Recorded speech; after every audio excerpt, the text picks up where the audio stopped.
কখনো একে অপরকে ছেড়ে যাব না।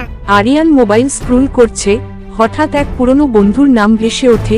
রুবেল মেসেজ করেছে, কিন্তু সমস্যা হলো রুবেল তো 2 বছর আগেই মারা গেছে। দুই বন্ধু প্রতিজ্ঞা করছে কখনো একে অপরকে ছেড়ে যাব না। ওদের বন্ধুত্ব ছিল সবার চোখে ঈর্ষণীয়, কিন্তু এক ভুল বোঝাবুঝিতে সব শেষ।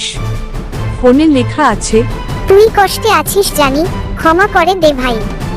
কিন্তু মেসেজটা পাঠানো হলো আজকের তারিখে।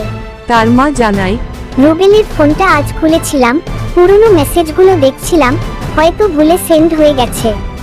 কিন্তু ভুলে পাঠানো মেসেজটাই বদলে দিল এক বন্ধুর জীবন। কখনো কখনো ক্ষমা করতে সময় লাগে না, শুধু একটা মেসেজ লাগে। যতদিন বেঁচে আছো কথাগুলো বলে ফেলো, হয়তো কাল বলার সুযোগ থাকবে না। গল্পটা যদি ভালো লাগে তাহলে অবশ্যই চ্যানেলটা সাবস্ক্রাইব করবে, লাইক, কমেন্ট এবং শেয়ার করতে ভুলবেন না প্লিজ।